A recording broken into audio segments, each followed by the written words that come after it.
Hi guys, my name is Milap Gupta and you are watching me on my YouTube channel English with Milap. दोस्तों, English को बिल्कुल basic यानी कि बिल्कुल जड़ से रूट से अगर आपको समझना है ना, तो ये क्लास आपके लिए बहुत इंपॉर्टेंट होने वाली है।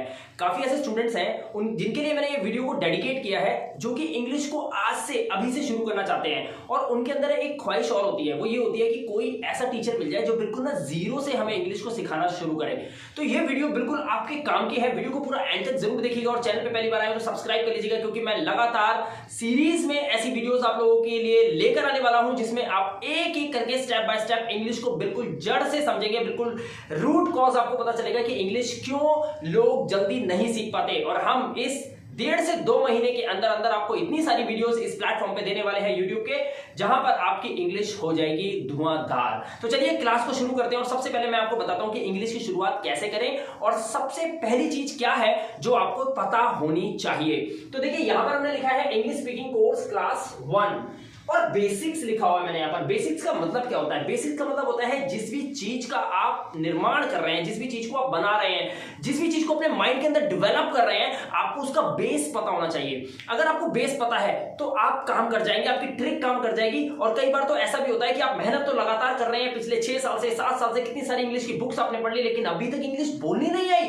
तो कारण ये भी तो हो सकता है ना कि मेहनत गलत जगह पे या गलत डायरेक्शन में या गलत तरीके से हो रही हो। तो चलिए वीडियो को शुरू करते हैं। देखिए, सबसे पहले यहां पर आपने देखा ये जो 26 होते हैं ना, A B C D E F G H I, इसको आप काउंट कर लो Z तक, तो ये 26 होते हैं। तो अगर हम इन्हें एक साथ जब बोलते हैं या एक साथ इन्हें देखते हैं तो इनको बोलते हैं अल्फाबेट्स। ये ओवरऑल इनको अल्फाबेट्स बोलते हैं। ओवरऑल सिर्फ ए को नहीं, सिर्फ ओवरऑल A to Z जितने भी होते हैं, A B C D E F G H I J K L M N O P Q R S T U V W X Y Z, ये सारा मैंने जो बोला ये है अल्फाबेट्स। ठीक है, एक बात क्लियर हो गई। नाउ पॉइंट नंबर 2, जो लेटर्स होते हैं, जब लेटर्स इनको कब बोलते हैं? ये तब बोलते हैं, ये भी 26 ही होते हैं, अल्फाबेट ही है। लेकिन जब ए बोलूंगा, मैं सिर्फ ए की बात करूंगा तो वो लेटर होगा, मैं सिर्फ बी की बात करूंगा तो वो एक लेटर होगा, मैं सिर्फ सी की बात करूंगा तो वो एक लेटर होगा, मैं सिर्फ ई की बात करूंगा या सिर्फ एफ की बात करूंगा या सिर्फ पी की बात करूंगा तो वो एक लेटर होगा। तो यहां तक आपको समझ में आ गया कि ये होते हैं लेटर्स, जब इनको एक एक करके काउंट करते हैं। तो लेटर्स को मिलाकर हम एक वर्ड बना लेते हैं, जो कि मैं अभी वीडियो के एंड में आपको बताने वाला हूं।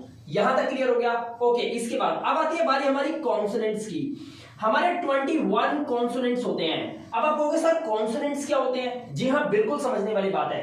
देखिए, बी सी डी, ई को छोड़ो, ए को छोड़ो, एफ जी एच आई को छोड़ो, जे के एल एम एन ओ को छोड़ो, P Q R S T U को छोड़ो, V W X Y Z, ये जो भी आपने देखा अभी, जो मैंने आपको अभी बोल के सुनाया है, ये सारे कॉन्सोनेंट्स हैं।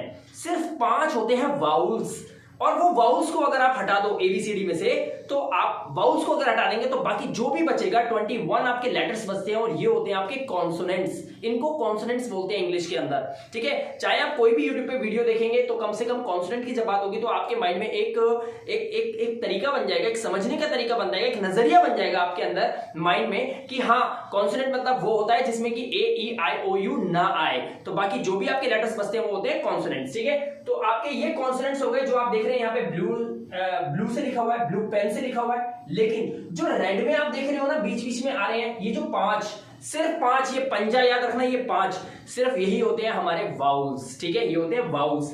अब मैं आपको वाउल्स के बारे में थोड़ा विस्तार में बता देता हूं। ठीक है, देखिए हमारे वाउल्स कितने हैं? 5। ए ई आई ओ यू, ये स्मॉल लेटर्स में लिखा हुआ है, ऊपर कैपिटल लेटर में लिखा हुआ है। ठीक है, आप यहां पर देख सकते हैं, ये देखिए, ये जो लिखे हुए हैं ना 5, आई ओ यू, और यहां पर था ए ई आई ओ यू, ये जो 5 है ये हमारे वाउल्स होते हैं।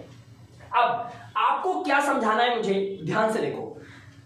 इंग्लिश के अंदर जब हम, अब देखो हिंदी के अंदर क्या होता है, हिंदी के अंदर जब हम कोई मात्रा की बात करते हैं, जैसे सीता हमें लिखना है तो सा पे हम लगाते हैं बड़ी की मात्रा।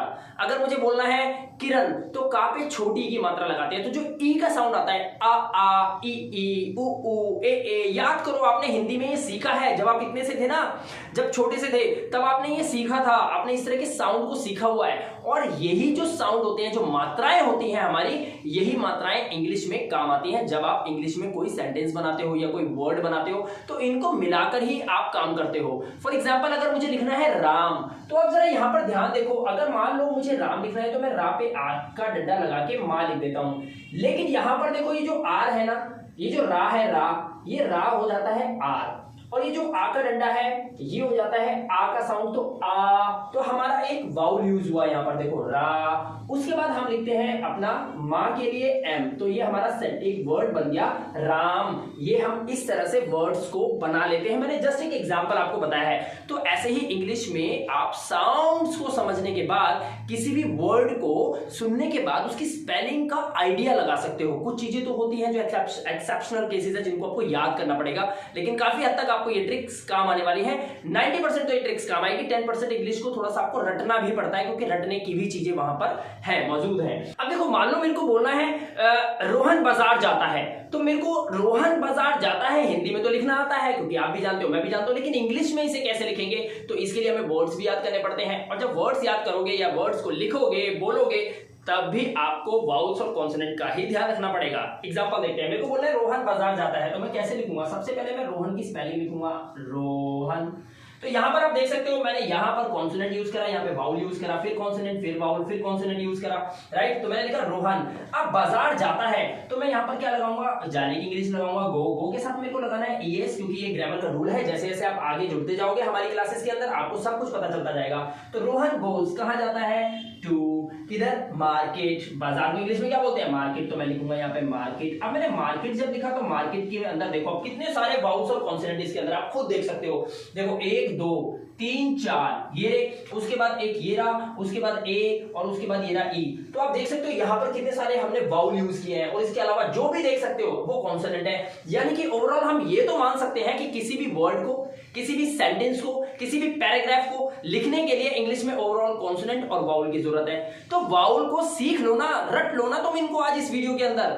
तो यहां पर देखिए हमने ए ई आई ओ यू ये हमने देखा वाउल्स, लेकिन यहां पर ये ध्यान रखना कि आप इनके साउंड को समझना, आप इनकी आवाज, इनकी ध्वनि को समझना, right. A E I O you को देखने से ही काम नहीं चल जाएगा, तभी तो आपको पता चलेगा कि कब आपको ए लगाना है, कब आपको एन लगाना है, कब आपको द लगाना है। तो इस चीज का आपको पता होना चाहिए। जैसे हम बोलेंगे द पीपल, राइट, हम बोलेंगे अ बॉय, लेकिन हम बोलते हैं एन इंक पॉट, तो हमने इंक पॉट से पहले एन क्यों लगाया ये आपको पता होना चाहिए। जैसे मैं बोलूं ऑरेंज, तो मेरे को बोलना है एक संतरा, तो मैं बोलूंगा एन ऑरेंज। तो यहां पर हम एन क्यों बोलते हैं, ये लोग एन क्यों बोलते हैं, तो ये आपको पता कैसे चलेगा, इसके लिए आपको वाउल को समझना बहुत ज्यादा जरूरी है।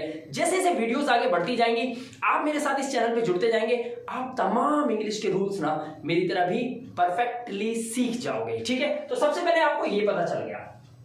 अब देखिए रूल क्या कहता है, रूल कहता है सबसे पहले लेटर्स होते हैं, उनको जब आप मिलाते हो, लेटर्स को जब मिलाते हो, इनको जब मिलाते हो, देखो हमने लेटर्स मिलाया ना, ये लेटर्स को जब आप मिलाते हो तो बनता है एक वर्ड या फिर वर्ड्स बन जाते हैं। जब आप वर्ड्स को मिला देते हो तो बन जाता है एक सेंटेंस या फिर सेंटेंसेस बन जाते हैं। जब सेंटेंसेस को मिलाकर आप एक पैराग्राफ बना लेते हो, या किसी से इंग्लिश में बात करते समय आप सेंटेंस पे सेंटेंस बोलते हो, दिस इज कॉल्ड स्पीच। वो आपकी स्पीच हो जाती है, आप उस पर बोल रहे हो, किसी टॉपिक पे बोल रहे हो, तो वो आपकी स्पीच बन जाती है। और जब स्पीच बन जाती है तब आप किसी से भी कम्युनिकेट कर सकते हैं, और उसको बोलते हैं कॉन्वर्सेशन या फिर एक हेल्दी कॉन्वर्सेशन।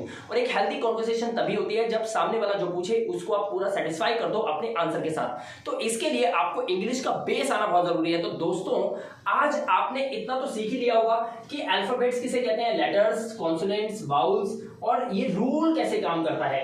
तो यहां पर सबसे इंपॉर्टेंट हमारे लिए आज क्या है जो हमने इस क्लास में सीखा, कि कॉन्सोनेंट होते हैं 21 और वाउल्स होते हैं 5। और ध्यान रखना इसको वॉवेल नहीं, इसको वाउल बोलते हैं, वाउल। तो ज्यादा हो जाते हैं तो होते हैं वाउल्स, ठीक है दोस्तों। तो यहां पर इस वीडियो में आपने इतना तो सीख ही लिया, थोड़ा सा वेट कीजिए, एक और वीडियो आने वाला है जिसपे मैं आपको बताऊंगा कि इसके नेक्स्ट स्टेप में आपको कौन सा इंग्लिश का टॉपिक सीखना चाहिए, राइट। चैनल में पहली बार आए हो तो सब्सक्राइब जरूर कर लीजिएगा, वीडियो अच्छा लगा तो वीडियो को एक लाइक और शेयर तो कर ही दीजिएगा, क्योंकि वो आपके हाथ में है। ज्यादा से ज्यादा शेयर कीजिए ताकि लोगों को इस बारे में पता चले कि इस चैनल पे, इस प्लेटफॉर्म पे हम बहुत जल्दी लाइव आने वाले हैं स्टूडेंट्स को इंग्लिश को सिखाने के लिए। मिलता हूं किसी और नेक्स्ट धमाकेदार वीडियो के साथ। Till then good bye.